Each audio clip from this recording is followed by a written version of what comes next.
Llega ya el turno de recibir a nuestros amigos de Sever Live. Nos acompaña Ros Alonso. Muy buenas, Rose. Hola, buenas tardes, ¿qué tal? Para hablar de dinosaurios y de sus huellas. Eso es. Que dejaron mucho testimonio, desde luego. Mucho, mucho. En la Tierra y también aquí en Aragón.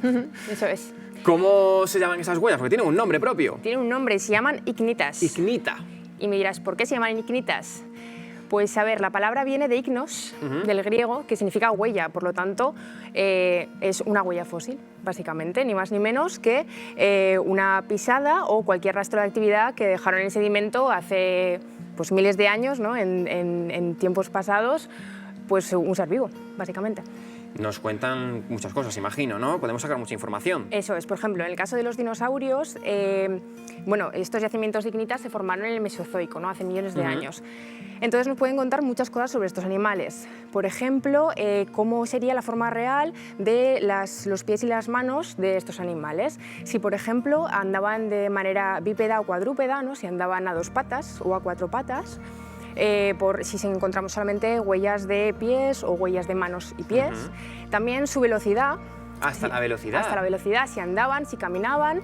Incluso también podemos calcular el tamaño del animal con ellas. También su comportamiento. Por ejemplo, si eran animales gregarios, si iban en manada, ¿no? Si, por ejemplo, encontramos ignitas de rastros paralelos, o incluso se ha llegado a interpretar danzas reproductivas, de cortejo, como las aves actuales. Sí, sí. Qué curioso. ¿Vamos a algunos ejemplos, Rose? Vamos a para ver esa información, como dices, que podemos llegar a sacar de esas ignitas, esas huellas de dinosaurio. Vamos a empezar con la primera. Nos dice que se pueden entender muchas cosas. Pues todo tuyo. Vale, por ejemplo, aquí tenemos una ignita que vemos que más o menos que es tan ancha como larga. Sí. Tiene 3 dedos, es una ignita tridáctila. Esta huella estaría asociada a un dinosaurio ornitópodo tipo iguanodóntido, ¿vale? Un herbívoro, un comedor de plantas tipo iguanodón. Vamos a verla mejor porque creo que hay otra imagen donde nos podemos acercar algo más. Aquí la estaríamos viendo, eso sería toda la huella al completo, Eso ¿no? es, tenemos aquí los 3 deditos, el dedo central, la almohadilla, el talón. ¡Wow! Llamativo y curioso. Vamos con otro segundo ejemplo de estas ignitas, estas huellas de dinosaurio, para que aquí Rose nos cuente. Bueno, aquí lo que estamos viendo están pintadas, ¿no? Están pintadas para que se vean mejor, porque aquí hay muchas. Este es el yacimiento de las Terradicas, en Galve, que es uno de los yacimientos, diría casi el más importante de Aragón y un yacimiento reconocido internacionalmente. Y estas ignitas son muy curiosas porque, bueno, antes hemos visto una ignita ornitópoda. Estas ignitas, en un primer momento, se asociaron con dinosaurios terópodos, dinosaurios carnívoros, que también nos dejan huellas de 3 dedos, tridáctilas. Ambas son ignitas tridáctilas, con lo cual, bueno, se suelen confundir bastante. Aquí podemos ver algo muy curioso, que son las huellas de pies y de manos. ¿Esto qué nos indica? Que estos animales se podían mover de manera bípeda y cuadrúpeda. Si encontramos huellas tanto de solo pies como de pies y manos. El tema del gregarismo también, que iban en manadas. Vamos a acercarnos más a la imagen. Ahí la vemos perfectamente. Eso es, aquí estamos viendo las partes de la huella, los 3 deditos. Estas huellas pues, son bastante identificables. Aquí las podemos ver muy bien pintadas e interpretadas en los yacimientos. Imagino que podríamos establecer a grandes rasgos diferentes tipos de huellas en función del dinosaurio, ¿no? Eso ¿Cuáles es. serían? Pues cada dinosaurio dejaba un tipo de huella, ¿no?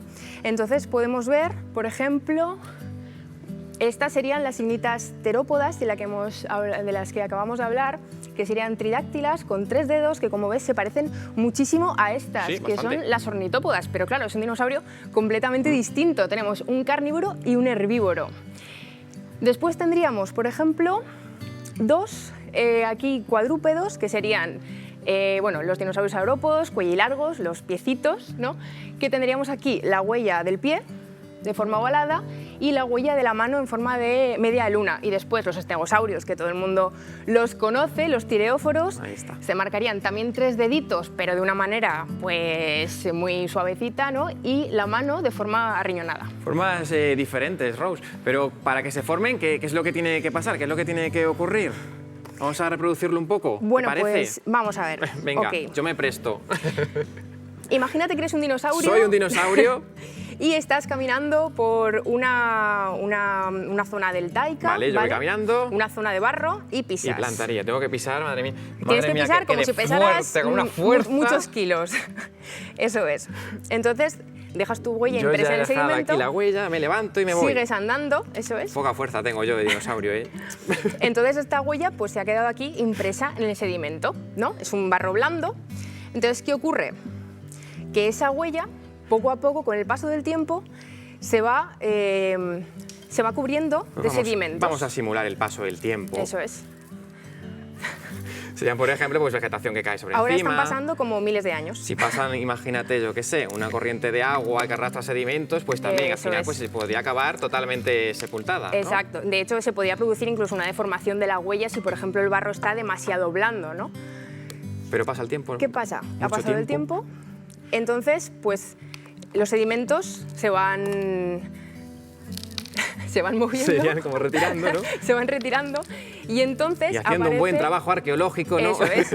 Esto ya se ha petrificado, ¿de acuerdo? Se ha convertido en A ver, fósil no soy capaz de levantarlo. y es una huella fósil. Es una bandeja muy fósil. Voy a levantar, ahora nos matará producción, pero bueno, aquí estaría y más o menos, pues bueno, veríamos ahí un poco los restos de la huella, los dedos, que es lo que se han quedado más Eso marcados. es. Miles de años, pues ya podría alguien recuperar, saber cómo eras tú, digamos, hace Oye, hace miles y de no hay que años. irse muy lejos, como decimos, que aquí en Aragón somos bien ricos en esos yacimientos, un patrimonio paleontológico muy importante. Sí, eso es. Podemos, de hecho, visitar yacimientos de ignitas por todo Aragón. En Zaragoza, por ejemplo, tenemos el yacimiento del Paso, en Villanueva de Huerva, que es el único que podemos visitar aquí, en la provincia de Zaragoza, que, por cierto, hace poco se abrió el centro de interpretación sí, cierto, lo de vimos. Villanueva. Después tenemos también uno del Cretácico Superior muy importante en Huesca, en Aren, y Teruel, bueno, en Teruel ¿Qué todos decir, los no? que quiera. El que hemos visto antes de las Cerradicas, en Galve, que es un yacimiento muy importante, que tiene muchos rastros. Tenemos también, bueno, alrededor de Galve, Ababuj, Mirabete de la Sierra, los Corrales del Pelejón, bueno. Pues un podría amplio aburrirte, catálogo, un desde amplio luego, catálogo. para elegir y para poder visitar esos yacimientos de ignitas que tenemos aquí. Eso Muchas es. gracias, Rose. Un placer. Seguiremos aprendiendo más cosas con vosotros.